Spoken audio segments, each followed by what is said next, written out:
शैतानिर्रजीम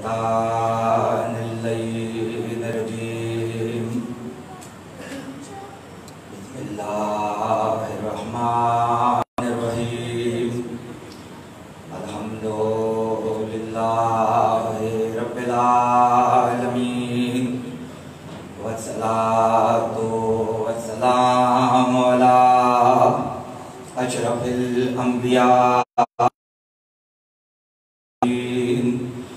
खातमिन नबिय्यीन व शाफ़िइल महशर सय्यदिनल मुसद्दद बशीरिनल मुमज्जद नज़ीरिनल मुअय्यद अल मुस्तफ़ल अमजद अल महमूदिल अहमद अबिल क़ासिम मोहम्मद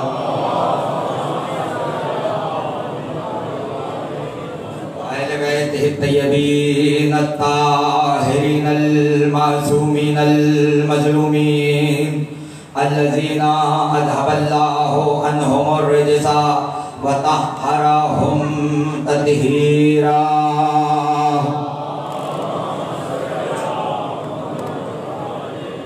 व लानतुल्लाहि अला अअदाइहिम व गासिब हुकूकिहिम व मुनकिर फ़ज़ाइलिहिम अजमईन। अम्मा अल्लाह सुब्हानहु व तआला फी मुहकम किताबिहिल हकीम व क़ौलुहुल हक़ बिस्मिल्लाहिर रहमानिर रहीम वंजुर इलल इज़ामि कैफ़ा नुनशीज़ुहा सुम्मा नक्सूहा लहमा सलवात।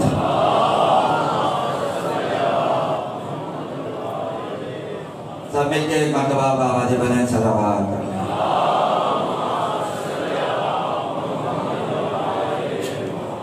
1442 हिजरी का माह मुहर्रम है और सिलसिला गुफ्तगू की आज तीसरी तकरीर आपकी बेहतरीन रूहानी और पुरखलूस समातों की नज़र की जा रही है। हमारा मौजू हदीस किस्सा मीज़ान तहज़ीब है और मैं एक ऐसे इज्तिमा से खिताब करने का शरफ हासिल कर रहा हूँ कि जो मुसलसल सुबह से लेकर रात तक हुसैन के फर्शदा पर मजलिसों की इबादत में मसरूफ़ है। बिल्कुल उसी तरह मसरूफ़ है जैसे एक नमाजी मुसल्ले पर इबादत में मसरूफ़ रहता है। अब तक तो दुनिया को ये बात समझ में ही नहीं आई कि जो कैफियत नमाजी की मुसल्ले पे होती है वही हुसैन के अदादार की फर्शदा पर होती है। वही हुसैन के अदादार की फर्शदा पर होती है। हम इन 10 दिनों में सुबह से लेकर रात तक अदादारी में मसरूफ रहते हैं और कोई काम अच्छा लगता ही नहीं है, इसलिए कि नमाजों का वक्त मुकर्रर है।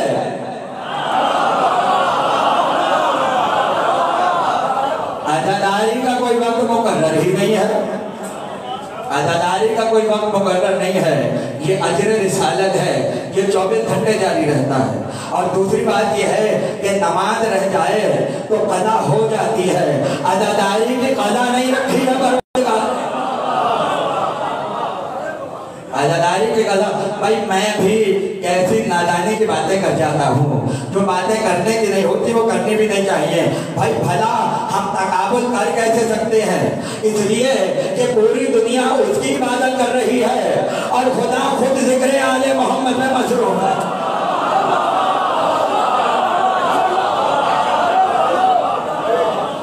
और हमारा तो ताल्लुक ही ऐसे तरीके से है कि अगर कोई मर जाए और उसकी नमाजें रह जाए तो अल्लाह मुखातिब होता है, परेशान मत हो, हमने तुम्हें एक लिबर्टी दे दी है, एक सहूलत दे दी है। और वो सहूलत ये है कि अगर जाने वाले ने नमाज नहीं पढ़ी या रोजा नहीं रखा या इबादत नहीं की या खुदा का हज नहीं किया तो परेशान मत हो, हम बड़े बेटे की जिम्मेदारी लगाएंगे। मरने वाले का बड़ा बेटा ये हक रखता है इस फिरके में कि जाने वाले को खुदा ने तनहा नहीं छोड़ा। अगर बड़ा बेटा है तो वो बाप के मरने के बाद बाप की नमाजें भी अदा कर सकता है। रोजा भी रख सकता है, हज भी कर सकता है, और इससे बड़ी सहूलत अगर ये भी नहीं कर सकता तो परवरदिगार कहता है सुनो, अगर बाप ने नमाज नहीं पढ़ी या इबादत नहीं की, कज़ा हो गई, तो तुम अदा करो। और अगर तुम नहीं कर सकते तो हम एक और सहूलत दे रहे हैं, किसी आलिम को मुकर्रर कर लो, पैसे देकर इबादतें अदा करवा लो।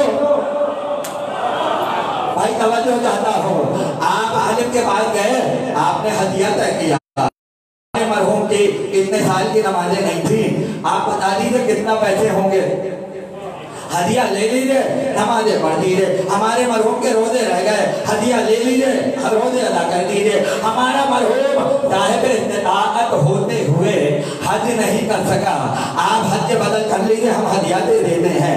खुदा की कसम, हर इबादत का हदिया तय हो जाता है और मरने के बाद इबादत पहुंच जाती है। हम इबादतों का हदिया तय करके चले, अभी रास्ते ही में से कुछ याद आ गया, गाड़ी वापस मोड़ो, मौलाना के पास दोबारा जाना है, कहा भाई खैरियत तो है, कहा ये काम रह गया है। अब मौलाना के पास आए, कहा हुजूर सारी बातें हो गई, रोजा नहीं था रख दीजिए, नमाज नहीं पढ़ी रख दीजिए, हज नहीं रखा रख दीजिए, एक इबादत रह गई। मौलाना ने कहा कौन सी? कहा जाने वाला अली की विलायत है कायल।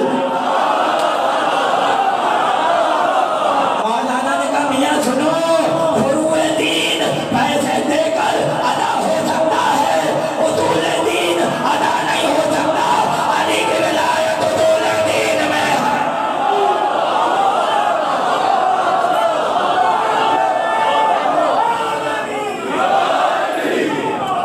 अली की विलायत फुरूए दीन में नहीं है, अली की विलायत उसूले दीन में। समझदार मजमा मेरे सामने बैठा है। भाई उसूले दीन का मतलब क्या है? शाख नहीं, जड़।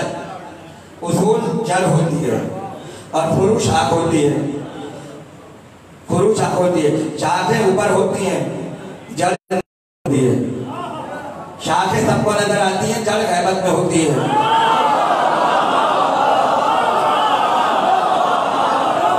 उसूल दीन में ही तो तौहीद है, अल्लाह आज तक नजर नहीं आया। उसूल दीन में नबूवत है, आज तक नबी को देखा नहीं है मगर देखा नहीं है। अल्लाह समझ में आ गया, नबी समझ में आ गया, गैबत में इमाम समझ में गया।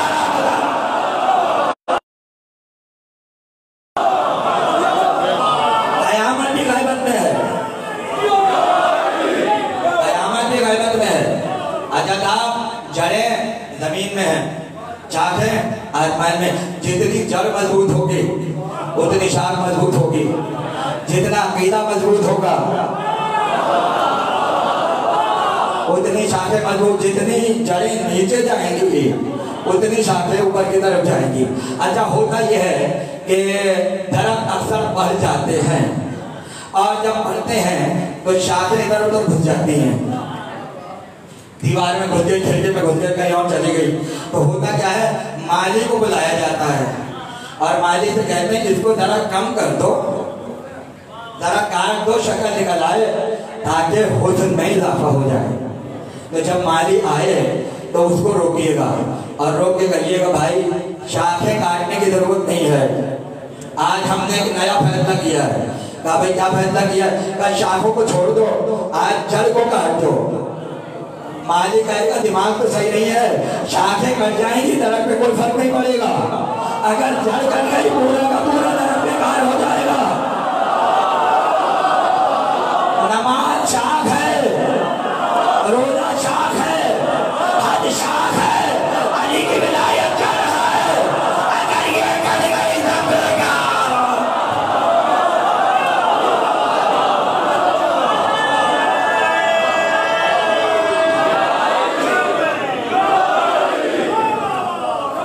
इसलिए विलायत के बंदे रहो और हदीस किस्सा के साए में रहो।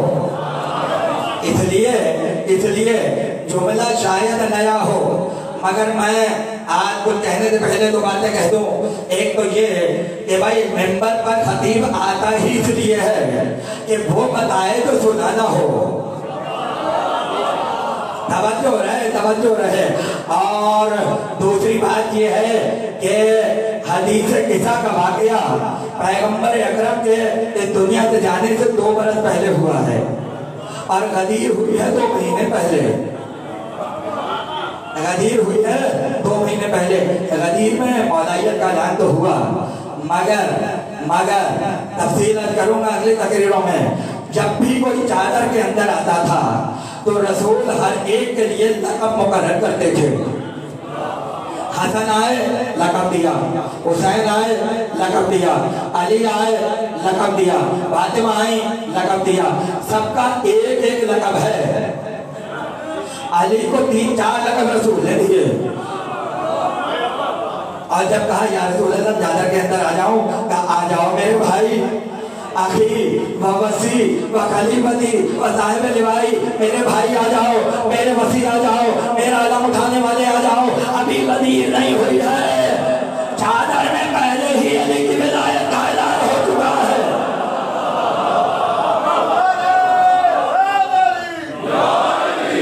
और थोड़ी आवाज तेज कीजिएगा। और कल की गुफ्तगू जहाँ रुकी थी वहीं से शुरू कर रहा हूँ। क्या कहा था, गुफ्तगू कहाँ खत्म हुई थी? जब पहली वही आई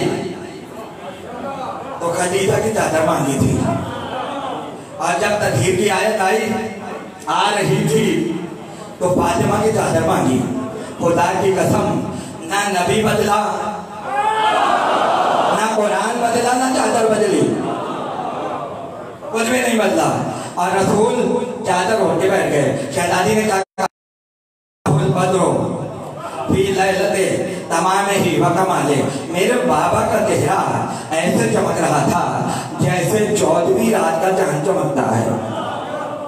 अच्छा भाई, अजीब बात यह है कि लोगों को सूरज से मसला नहीं है, चांद मसला है। वजह मालूम है? रोयत हिलाल कमेटी बनी है। कमेटी चांद की बनती है, सूरज की नहीं बनती। और जाकर रोयत हिलाल वालों से पूछो पहली तारीख का चांद क्या कहलाता है, दूसरी का क्या कहलाता है, तीसरी का क्या कहलाता है, और जब मुकम्मल हो जाता है तो क्या कहलाता है। तो वो कहेंगे पहली तारीख चांद को हिलाल कहते हैं, नाखून के बराबर, नाखून के बराबर। और जब बढ़ता है तो कमर कहलाता है, और जब कमर के बाद मुकम्मल हो जाता है तो बद्र कहलाता है। 14वीं की शब में मुकम्मल होता है, 14वीं की शब में मुकम्मल होता है। और जब 14 को छोड़ता है तो घटता चला जाता है। खुदा ने बताया कामिल होना है तो 14 की तरफ आना होगा, और जो 14 को छोड़ दे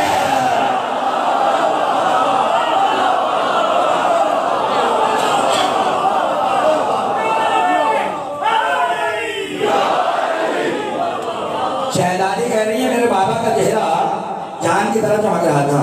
भाई यहाँ रुक जाइएगा, मैंने कल आयत पढ़ दी, वश्शम्स वदुहाहा वल कमर इज़ा तलाहा, सूरज की कसम और वो चांद की कसम जो सूरज के पीछे पीछे आता है। साइंस आज ये बात दरियाफ्त कर चुकी है कि चांद एक से ज्यादा है, लेकिन जो उसके पीछे आता है वो सिर्फ एक है। इसलिए अल्लाह ने कहा हर चांद की कसम नहीं है, कमर इमामत की कसम, शम्स रिसालत की कसम। इधर रसूल जाए उधर अली ऐसे आए जैसे चांद सूरज की जगह आता है, जैसे चांद सूरज की जगह आता है। अच्छा भाई, फर्शेदा भिजवाया, लोगों ने कहा खैरियत का मालूम नहीं है, चांद हो चुका, चांद हो चुका। दिन गुजरे, रबीउल अव्वल का महीना आया, 12 रबीउल अव्वल कैसे तय होगी? चांद निकलेगा तो तय होगी। चांद निकलता है तो इस्लामी साल शुरू होता है, चांद निकलता है तो 12वीं का जुलूस होता है, चांद निकलता है तो रमजान में तरावी होती है, चांद निकलता है तो रमजान के रोजे वाजिब होते हैं। अब पता चला आधी से ज्यादा शरीयत तो चांद पे चल रही है। रसूल ने कहा यानी मैं सूरज हूँ, तुम चांद हो, अली के बगैर शरीयत चलती नहीं है।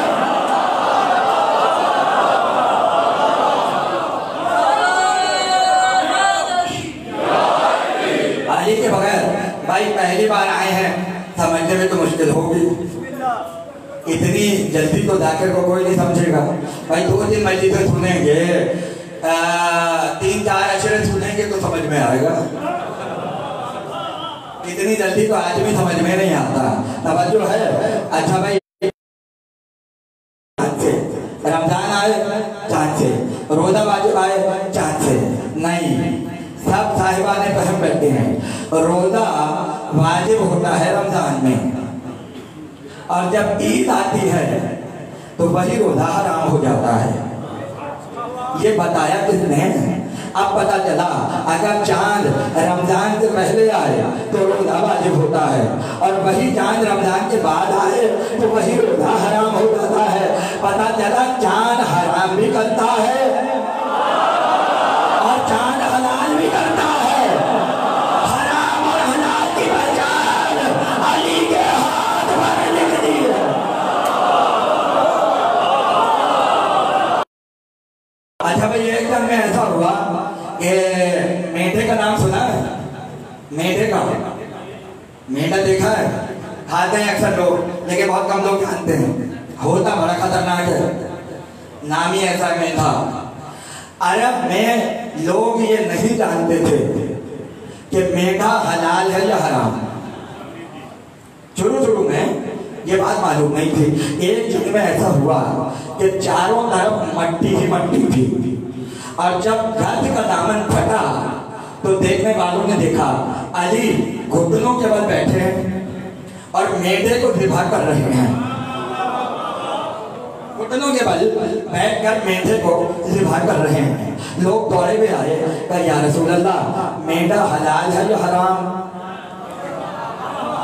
अली ने ज़िबा किया है ना, सवाल तो होगा हलाल हराम का। खुदा सलामत रखे इन चेहरों को, सलामत रहो। क्या खैरियत तो है? अभी अभी अली को देखकर आए हैं, अली घुटने के बल बैठे हैं और मेढे को ज़िबा कर रहे हैं। अब ये बताइए, मेढा खाना जायज़ है या नाजायज़ है? मेढा हलाल है या हराम है? कोई और होता तो एक ही जवाब देता, या तो हलाल कहता या हराम कहता। नबी ने ना हलाल कहा ना हराम कहा, एक जुमला कहा, अगर अली हलाल कर दे तो हलाल है, अली हराम कर दे तो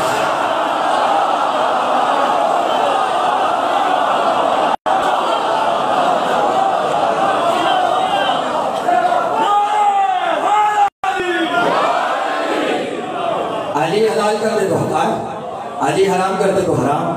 अच्छा भाई, चांद ने रोजे को हलाल किया, चांद ने रोजे को हराम किया।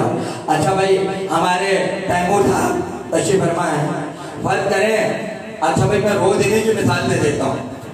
कुछ ऐसी मोहब्बत हो गई है, हालांकि सबसे ताहिर साहब भी बैठे हुए हैं और हमारे इंतहाई काबिल एहतराम जाहिद भाई भी तशरीफ फरमा है। किसी की शादी हुई तो कहने लगे भाई चांद देख लेना। क्यों भाई, खैरियत? चांद से इसका ताल्लुक क्या है? क्या तुम्हें नहीं पता?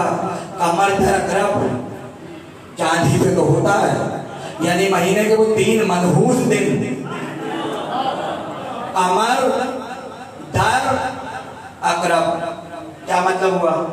कमर चांद और अकरब कहते हैं बिच्छू को। चांद का बिच्छू से क्या ताल्लुक? कहने लगे चांद महीने में 3 ऐसी मंजिलों से गुजरता है जहां 3 दिन तक चांद पे नहुसत रहती है, और नहुसत की वजह ये रहती है कि 3 बिच्छू चांद के पीछे चल रहे हो।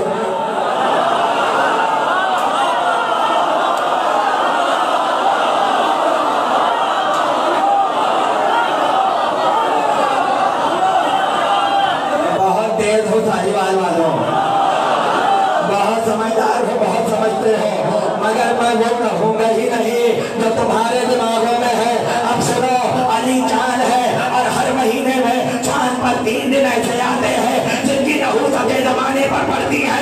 अली पर भी 3 वक्त आए, पहले को जमल कहते हैं, दूसरे को छपरे कहते हैं, तीसरे को नहरवान कहते हैं।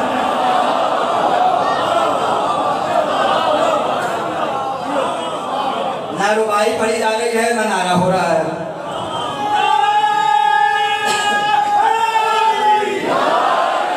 अच्छा भाई, बात यह है, साल में कितने महीने हैं? 12 महीने। चांद निकला मुहर्रम, चांद निकला रबीउल अव्वल, चांद निकला रजब, चांद निकला शाबान, चांद निकला रमजान। महीने सब अलग है, चांद एक है और आसमान भी एक है। एक आसमान है, एक चांद है, महीने मुख्तलिफ हैं, महीने मुख्तलिफ हैं, आसमान भी एक, चांद भी एक। वही चांद 12 को जन्म दे रहा है। अव्वलुना मोहम्मद, आखिरुना मोहम्मद।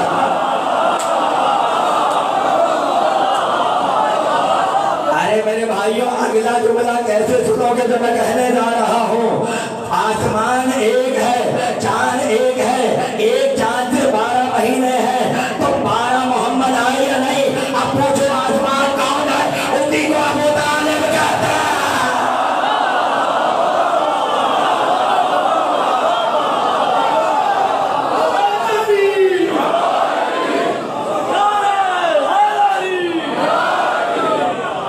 उसी को तो अबू तालिब कहते हैं। शहजादी का कमाल है, उस चांद का नाम लिया रसूल के लिए जिसमें नक्श नहीं होता, जो मुकम्मल होता है। 14 तारीख का चांद, 14वीं तारीख का चांद, खुदा जाने एक रुख मोहम्मद में 14 का नूर देख रही थी। इतना सुकून है कि कहने लगी बद्र की तरह चमक रहा था। लेकिन सिर्फ बद्र थोड़ी कहा, बद्र के साथ 2 लफ्ज़ और हैं। कौन से?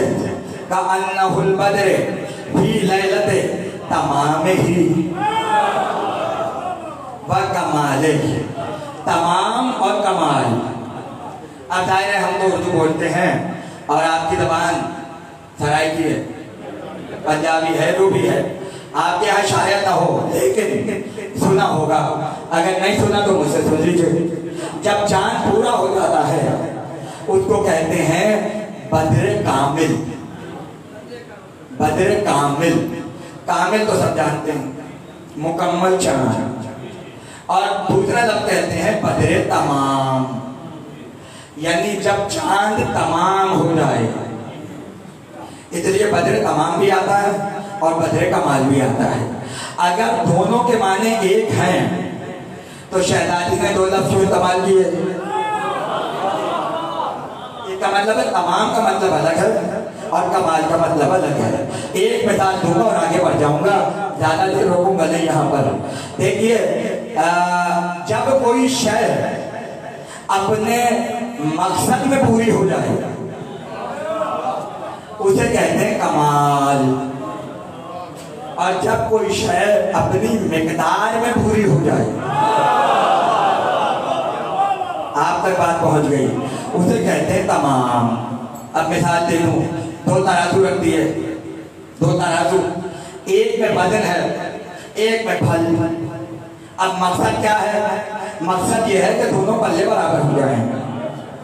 जब ये होगा तो होगा कमाल, और दूसरी चीज है तमाम, मिकदार पूरी हो जाए, इतने फल डाले जाए कि उसके बराबर हो जाए। जब मिकदार पूरी होगी तो तमाम, जब मकसद पूरा होगा तो कमाल। आप चले जनाब मियां चन्नू, गाड़ी निकाल के चले, मकसद क्या है? मियां चन्नू जाना। जब वहां पहुंचेंगे तो कमाल होगा। और मिकदार चाहिए, पेट्रोल कितना डलेगा? जितना पेट्रोल चाहिए, जितनी सीएनजी चाहिए, जब वो पूरी हो जाएगी मिकदार, तो उसको कहेंगे तमाम। तो पता चला अगर पेट्रोल पूरा हो गया तो मकसद तो बात हो गई तमाम, और जब मकसद पूरा हो गया, जुमला जाया ना करना, तो बात होगी कमाल। शहजादी ने रसूल के चेहरे के लिए 2 लफ्ज़ रखे, एक मिकदार के लिए, एक मकसद के लिए, और बता दिया चादर की जितनी मिकदार चाहिए थी वो मिकदार पूरी हो गई। और दूसरी बात, रसूल का मकसद था कि मेरा ज़ोर खत्म हो जाए, और इन्हें बनवा है, मकसद भी पूरा हो रहा है, मिकदार भी पूरी हो रही है, मकसद भी पूरा हो रहा है, मिकदार भी पूरी हो रही है, मकसद भी पूरा हो रहा है, मिकदार भी पूरी हो रही है, तमाम कमाल, मकसद, मिकदार दोनों पूरी। आयत पढ़ो, अल-यौम अकमलतु लकुम दीनकुम व अतममतु अलैकुम निअमती। दीन कामिल है, नेमत तमाम है, कमाल मकसद के लिए है। दीन का मकसद अली की विलाया, नेमत की मिकदार अली की विलायत है।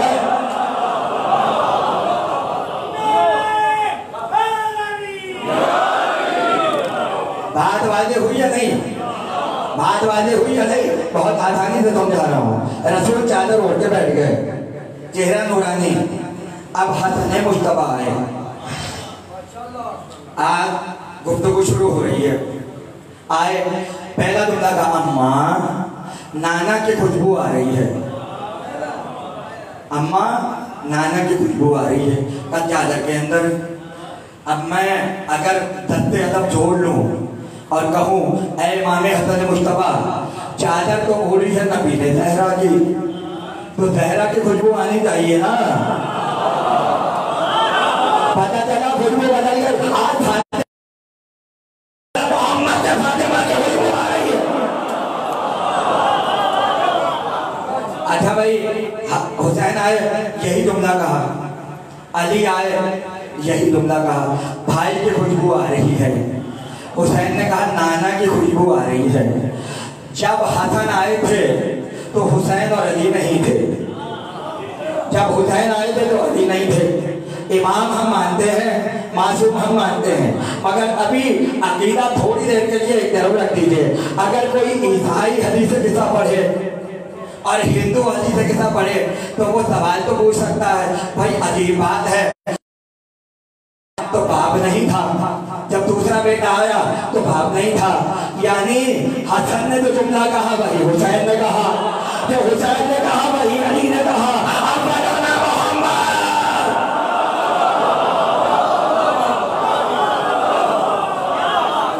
अच्छा भाई, पैगंबर की तो खुशबू थी ही ऐसी। मालूम है, अगर कहीं मुसल्ले पर नमाज पढ़ते थे तो 3 दिन तक रसूल की खुशबू आती थी। अगर रास्ते से गुजर जाते थे तो 3 दिन तक लोग खुशबू से पहचानते थे कि यहाँ से नबी की सवारी गुजरी है। इसका मतलब है हर उम्मती नबी की खुशबू सूंघता था। अगर वही खुशबू हसन ने सूंघ ली तो कौन सी बड़ी बात है। अगर वही हुसैन को आई तो कौन सी बड़ी बात है। अगर वही खुशबू अली को आई तो कौन सी बड़ी बात है। खुदा की कसम, ऐसी मंजिल पे ले जा रहा हूँ कि मेरी आज के जुमले को, जब तक हदीस किस्सा पढ़े, मेरे जुमले को भूलिएगा नहीं। नबी की खुशबू तो हर एक सूंघता था, मगर हसन ने वो खुशबू नहीं सूंघी जो उम्मत सूंघती है। हुसैन ने वो नहीं सूंघी जो उम्मत सूंघती है। अली ने वो नहीं सूंघी जो उम्मत सूंघती है। क्यों? वो है रसूल की खुशबू। एक होती है रसूल की खुशबू, एक होती है रिसालत की खुशबू। अली ने कहा, मैंने सबसे पहले गारे हिरा में रिसालत की खुशबू को सूंघा है।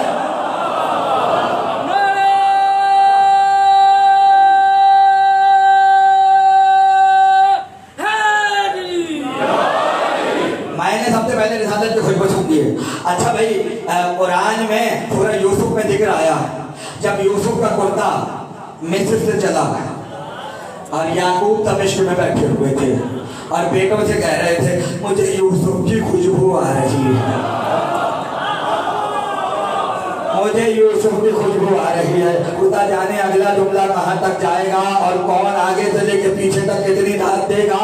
उस घर में और भी लोग मौजूद थे, मगर खुशबू यूसुफ की हर किसी को नहीं आई। कुरान पैदा किया मासूम की खुशबू को, मासूम सूंघ सकता है नबी की खुशबू को, मारे से नबी सूंघ सकता।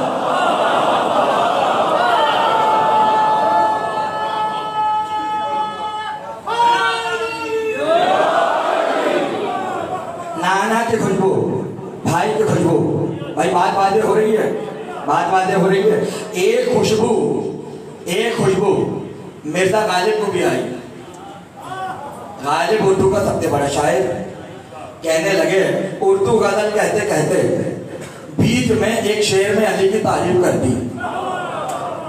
अब भाई शायर का दिल तो कहीं भी मचल जाता है। बात हो रही है गजल की, बीच में अली की तारीफ कर दी। क्या कहा? मुश्किल लिबास काबा अली के कदम से जान। भाई खुशबू मौजूद है और खुशबू पे खत्म होना है बात को। काबे से तो खुशबू आ रही है, ये अली की वजह से है। खुदा की कसम तमाम काबे का हर कोई करता है, अली की खुशबू हर किसी को।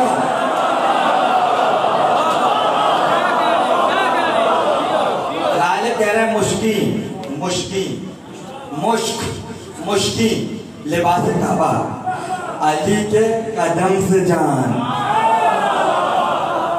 उसके बाद दूसरा मिसरा, नाफे जमी है ना कि ये नाफे गजाल है। काबा जमीन की नाप है, हिरन की नाप नहीं। अच्छा भाई पहला मिसरा तो आसान है, पहला मिसरा तो आसान है। काबे से जो खुशबू आ रही है वो अली की वजह से है। और दूसरा मिसरा अजीब कह दिया, काबे का जिक्र है, अली का जिक्र है, ये नाप दरमियान में कहाँ से आ गई? अब जब तहकीक की तो पता ये चला कि जिस मुश्क की खुशबू आ रही है वो मुश्क बनता ही हिरन की नाप में है। हिरन की नाप में बनती है खुशबू, उसको कहते हैं मुश्क। और मालूम है कैसे बनती है? कैसे? खून जमा हो जाता है, जिस्म का खून नाक में जमा होता है। उस नाफ को, उस खून को जब खुदा महराज अदा करता है तो मुश्क बनता है, मुश्क बनता है। लेकिन अब अगला जुमला सुनने का है, हर हिरन की नाक में मुश्क नहीं बनता, हर हिरन की नाक में मुश्क नहीं बनता। जो हिरन पूरा काला होता है उसी की मुश्क, उसी की नाक में मुश्क बनता है। मुश्क बनता है खून से, और अल्लाह को खून की महराज वहां कर दी है जहां काला लिबास पहने हुए कोई जानवर हो। अब समझो हुसैन के अज़ादारों के लहू का मर्तबा क्या।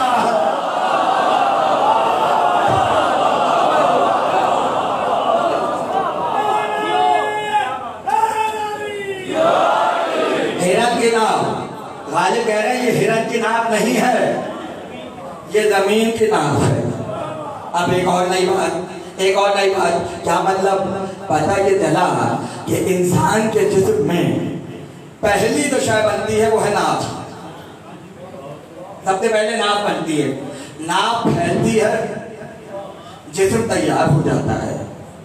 अल्लाह ने दुनिया की इब्तिदा वहां से की जहां पर आज काबा है। काबा नाफे जमीन है। अल्लाह जमीन लेता चला गया, फैलाता चला गया, काबे से जमीन लेता चला गया, फैलाता चला गया। इसलिए काबा जहां पर है उसे जमीन का सेंटर कहते हैं, उसे जमीन की नाप कहते हैं। नाप सबसे पहले बनती है दुनिया में, वो जगह सबसे पहले बनी जहां पर आज काबा है। अल्लाह आदिल है, एहसान किसी का रखता नहीं है। खुदा ने भी कह दिया जो पहला मकाम है वही पहला इमाम भेजूंगा।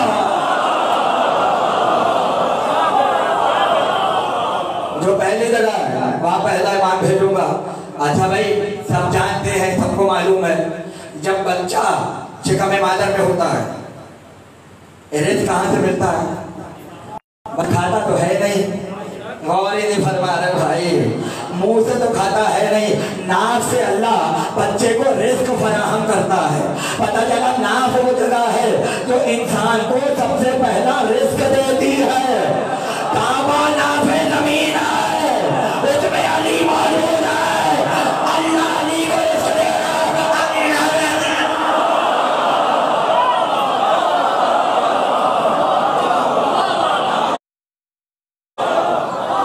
भाई अगला जुमला कैसे कह दो? पहली ग़िज़ा इंसान को नाक से मिलती है, काबा नाफे ज़मीन है, अल्लाह अली को दे रहा है, अली का हाथ बांध रहा है। अब नमक हरामी अली से रहेगा।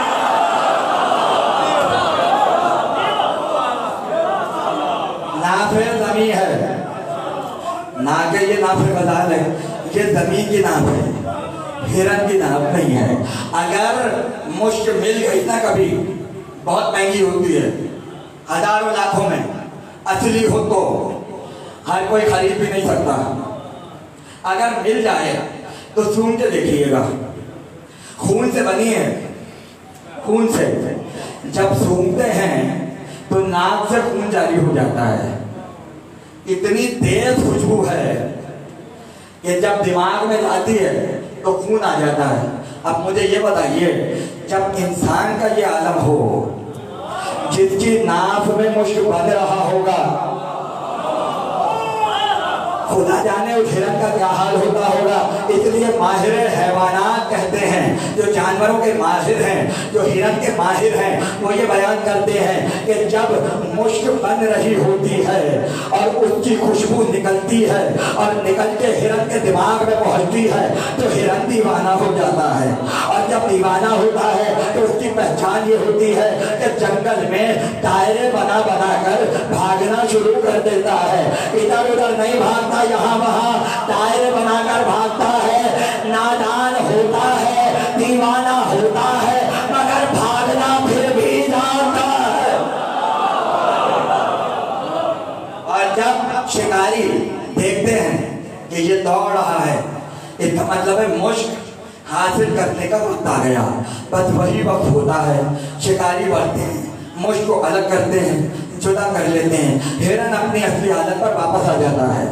बात वाले हो गई, हिरन अपनी असली हालत पर वापस आ जाता है। जब तक नाक में खुशबू थी, दीवाना बाहर गोल गोल घूम रहा था।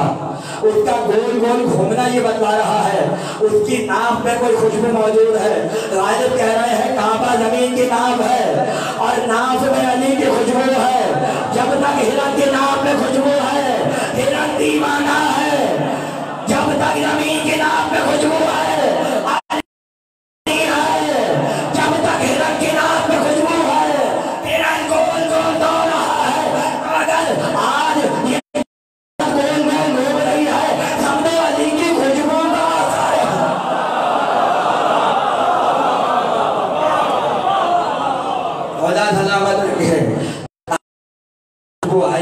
काबे से अली की खुशबू आई, हसन को नबी की खुशबू आई, हुसैन को नबी की खुशबू आई, अली को नबी की खुशबू आई।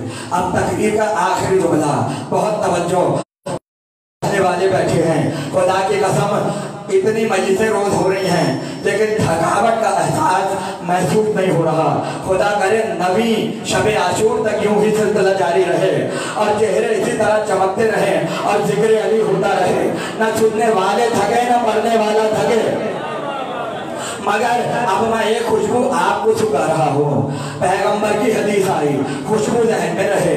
पैगंबर की हदीस आई, कहा शाली कोई 1000 बरस तक नमाजें पढ़ता रहे, कोई 1000 बरस तक नमाजें पढ़ता रहे, काबे का पैदल हज करे, सफा और मरवा के दरमियान सही करते हुए बेखता राहे खुदा में मारा जाए, कोहे मुहद के बराबर सोना राहे खुदा में दिया हो, मगर तेरी मोहब्बत अगर उसके दिल में ना हो, जन्नत की खुशबू भी नहीं तो।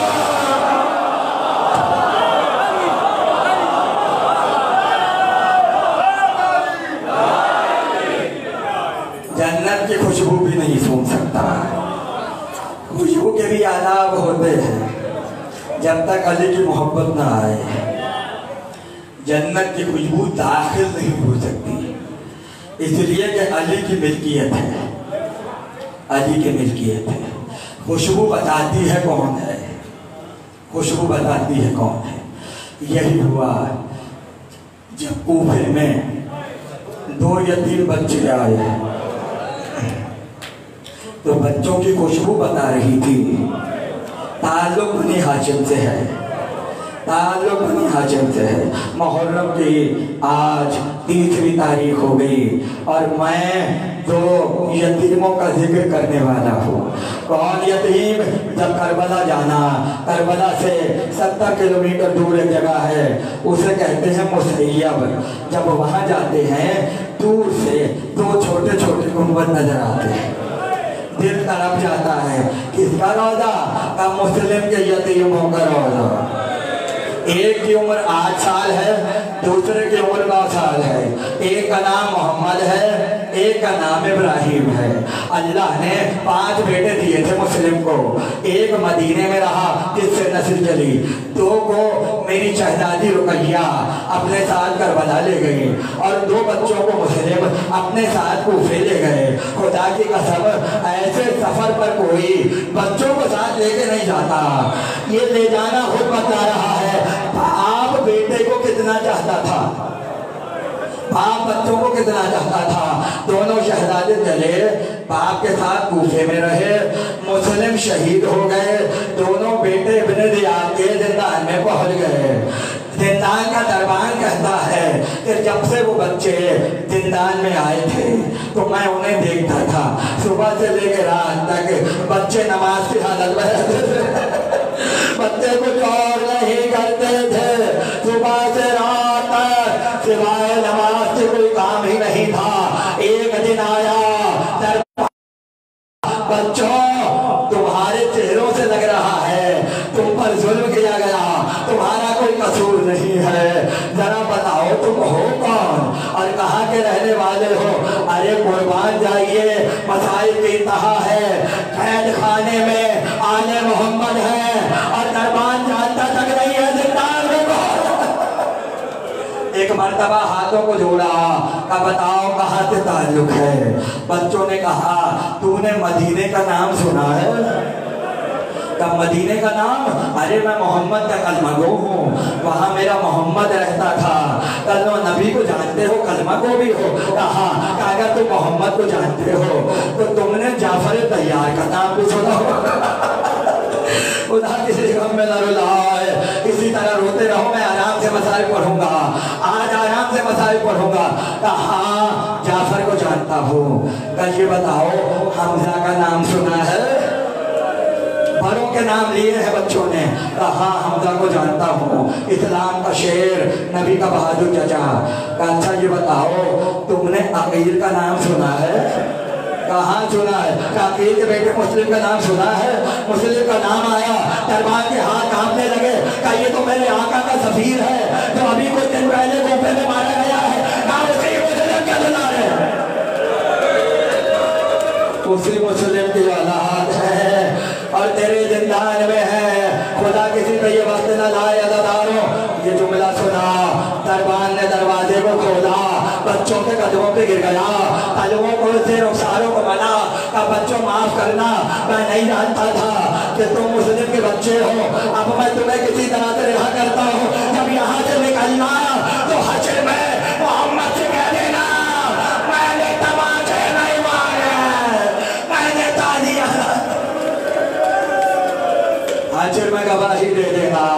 एक शख्स को मुकर्रर किया, कहा इन बच्चों को ले जा, खामोशी से एक काफिले में ठहरा दे ताकि ये किसी तरह से मदीने पहुंच जाएं।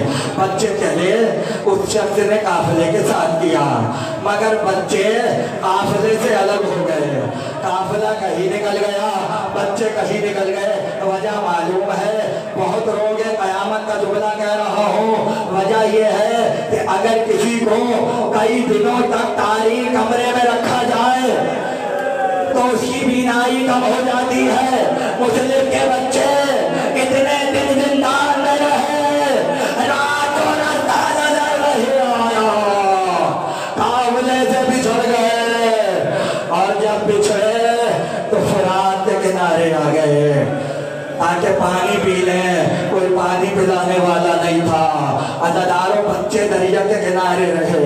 जब सुबह हुई, एक आले मोहम्मद की जाने वाली फुरात के किनारे आई पानी पीने के लिए। जब बच्चों ने की तो बच्चे तरफ के अंदर छुप गए कि कहीं कोई तरफ में छुप गए। उस मोमिना ने जब पानी भरा तो पानी में बच्चों के जान से चेहरे नजर आए। बच्चों के चेहरे नजर आए। बूढ़ी औरत ने सर उठा के देखा, चांद से चेहरे मुतासिर हो गई। क्या बच्चों डरे हुए क्यों हो? तरफ से उतर आओ। बच्चों ने हाथ जोड़े, क्या हम तो उतर आएंगे, मगर ये बता क्या तू हमें इब्ने ज़ियाद के जिंदान में तो नहीं भिजवा देगी? क्या तू इब्ने ज़ियाद के जिंदान में तो नहीं भिजवा देगी? क्या कैसी बात करते हो? मैं अपने ज़ियाद से बेदार हूँ, मैं आले मोहम्मद की जाने वाली हूँ। जब ये जुमला सुना बच्चे खुशी खुशी उतर आए और कहने लगे बीबी हम मुस्लिम के दुलारे हैं, हम मुस्लिम के लाल हैं। अरे उस बीबी ने कदमों पे गिर गई, बच्चों के पाँव चूमे, नालैन उठा के सर पे रखी। बच्चों यहाँ क्या कर रहे हो, चलो जमाना बुरा शौक है, कहीं कोई तुम्हें गिरफ्तार न कर ले। बुढ़िया लेके चली अपने घर में आई, एक कमरे में बच्चों को रखा। आधी रात गुजर गई, बच्चे सिवाय इबादत के कुछ और नहीं कर रहे थे। जब आधी रात गुजर गई उस औरत का दामाद आया, हारिस, खुदा उस पर लानत करे। जब हारिस हुजरे में आया और रात को सो गया, आहट सी महसूस हुई। कहने लगा घर में हमारे अलावा तो कोई है ही नहीं। बस वही वक्त था, कोने में गया, कमरे का दरवाजा खोला, छोटे छोटे बच्चे नजर आए और क्या देखा, दोनों भाई गले में बाहें डालकर सो रहे हैं। दोनों भाई सो रहे हैं। एक मर्तबा समझ गया, बच्चे पे हाथ मारा, क्या तुम दोनों कौन हो, क्या मुस्लिम के बच्चे तो नहीं हो। बच्चे हसरत से देखने लगे। हारिस समझ गया यही मुस्लिम के बच्चे हैं। फजर का वक्त गुजर चुका था, सूरज निकल रहा था। हारिस बच्चों को घसीटता हुआ घर से बाहर लेकर आया, हाथ पकड़ के नहीं घसीटा, गलबान पकड़ के नहीं घसीटा, बालों को हाथ में लिया, चांद से चेहरे भेजता हुआ बाहर लेकर आया। फुरात के किनारे बच्चों को लिटाया, बच्चों के हाथ बांधे, तलवार को निकाला। बच्चों ने हजरत से देखा, कहा हारिस ये सितम न कर, हमें बाजार में ले जाकर बेच दे। मातम करो, मातम होता रहे, पीछे तक मातम होता रहे। फातिमा ज़हरा अपने पोतों का पुरसा लेने आई है, अली की बेटी रुकैया अपने बच्चों का पुरसा लेने आई है। एक बार तब कहा हारिस हमें कतल बनकर बाजार में भेज दे। क्या नहीं बेचूंगा, अगर नहीं बेचेगा तो एक काम कर ले। क्या करेगा, क्या कुछ दिन ठहर जा, मेरा मामू सफर की हालत में है, अगर वो पे आ गया मेरी माँ मेरे मामू के साथ है, तुझे देवर पानियां दे देगी, गोशवारे दे देगी, हमें कत्ल मत कर। हारिस ने कहा नहीं, ये तलवार चलेगी। अरे वक्त शहादत है, ऐसे वक्त में तो बड़े बड़े परेशान हो जाते हैं। अली के नवाजों की इस्तिकामत तो देखो, जब उसने तलवार निकाली, छोटे भाई ने अपना गला बड़े भाई के गले में रखा, का पहले मेरा गला कटेगा, पहले मेरा गला कटेगा, फिर मेरे भाई का गला कटेगा। जालिम ने नहीं माना, बड़े भाई के सामने छोटे भाई का गला कटता रहा। पहला शहीद हुआ, दूसरे का गला काटा, सरों को हाथ में लिया, इब्ने ज़ियाद के दरबार पहुंचा। अमीर मैं सर ले आया हूँ, तेरा वादा पूरा हुआ। इब्ने ज़ियाद ने देखा, कहा मैंने तो कहा था बच्चों को जिंदा लाना, तू सर काट के ले आया, अब जा, तेरे साथ भी यही होगा। जल्लाद को हुक्म दिया, कहा इसको वही दिवा करो जहाँ बच्चों को दिवा